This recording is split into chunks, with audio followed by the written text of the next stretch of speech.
All right, everyone. Final part of this lecture, and I realize this is a longer lecture, but bear with me. They're not all going to be this long. Some of them will be short in the future. Um, so there's just a lot of good stuff in here, and I know most of us are going to be buying a car soon. So before we start this one, you need to have the calculating a lease payment handout that is loaded up on your Georgia View in the contents folder. Um, I'm going to open mine, whoops,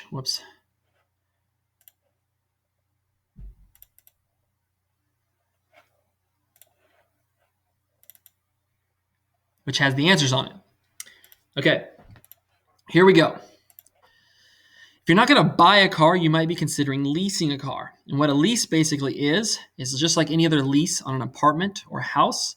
You're going to pay for it for some period of time and then turn it in, and you have nothing at the end of it. So, when leasing a car, you're basically paying for depreciation. You're paying for its use during a specified period of time.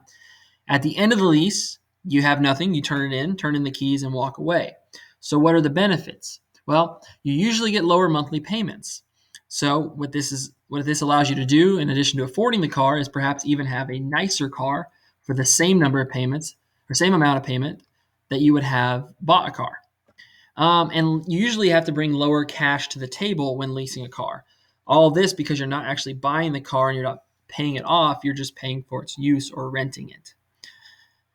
When you think about the leasing process, it is identical to the car buying process, except you can be tricky.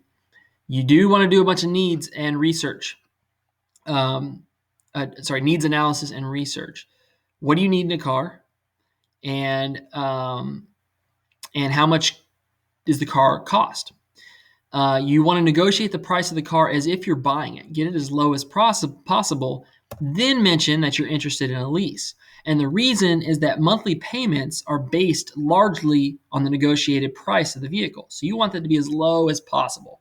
And they know if you're going to lease it, they're going to try to keep that as high as possible. You'll have to keep up with regular maintenance requirements in order to do well on your lease. But that's outside the scope of personal finance. So go to your handout now. There are several different items on a lease agreement that I want you to be aware of, and we're going to do this through the worksheet instead of the slides. So everything changes a little bit with the lease payment. It's a little bit hand wavy in terms of where the payment comes from. So we're going to demystify it a bit. The capitalized cost, is going to be the negotiated price of the car. It's the value of the car that you negotiate. The net capitalized cost is this capitalized cost minus your down payment or any rebates if you have them.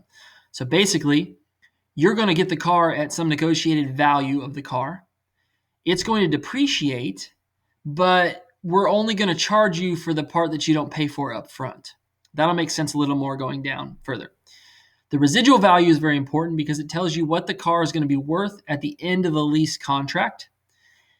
And so if I buy a $10,000 car and it's worth $7,000 at the end of my contract, I've depreciated it by $3,000, and that's what I'm going to have to pay for. The money factor comes from the fact that if the dealership sold the car to you and had your money instead, if they otherwise had that asset, they could be earning a rate of return on it. So they're going to make you pay for that opportunity cost for them. So this is a financing rate. It's fixed at APR divided by 2,400. This is just an industry denominator, and it's used to calculate what's called the money factor. We'll see how this is used later.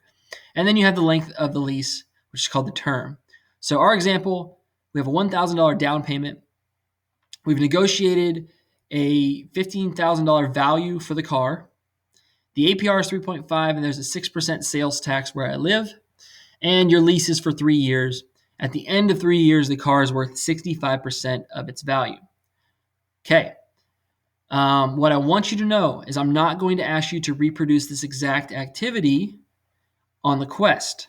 What I do want you to realize is by doing this activity, you will understand the pieces that go into calculating a lease payment. And that's what I want you to care about, is how the different pieces affect how much you're going to pay. So let's do this example. The first part of the lease payment is the payment for depreciation. And so if you come down here, we have the residual value of the car is 65% of its value. You've negotiated the value at $15,000. And so the car is going to be worth $9,750 in 3 years. So the amount of depreciation, $15,000 minus $9,750, would be $4,000 or $5,250. But you have a down payment. And so what a down payment essentially is it's immediate payment to the dealership for some of the depreciation. So that lowers your monthly payment directly because you prepay the depreciation, essentially. So $15,000 minus your down payment is the net capitalized cost, and then residual value is what comes out to get your depreciation in total. You have 36 months of payments, and so monthly $118. The next part is the financing charge. You take the capital cost, you add it to the residual, and you multiply by the money factor. And so that money factor comes by dividing APR divided by 2,400. And so it's a very simple calculation to do. The only thing to realize is that the APR is in percent form, 3.5, not decimal form. If you do it in decimal form, you're going to get something too small. So here we see that in addition to the 118, I'm going to pay 3609 for financing. Your agreement on the lease will talk about how the money factor is calculated and what it is exactly applied to. This is a pretty basic representation of what a lease will look like. Then you have the sales tax. So just like you buy something and sales tax applied to it for any other consumption good, same thing for a car.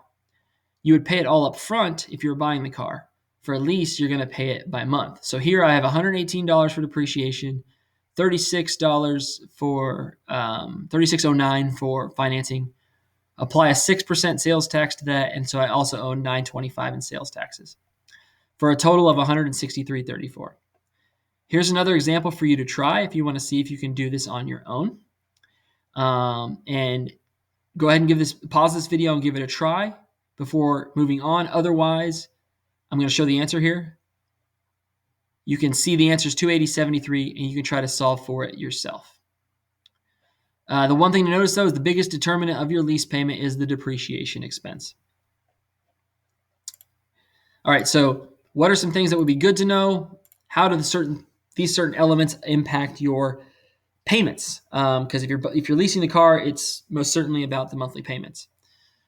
So you have two cars that are exactly the same capitalized cost. Which is going to have a greater monthly lease payment? Residual factor of 65%, residual factor of 70%. Which one? Okay. The car that has a lower residual value is going to depreciate more. Since it depreciates more, you owe the company more money because you've worn out their car more.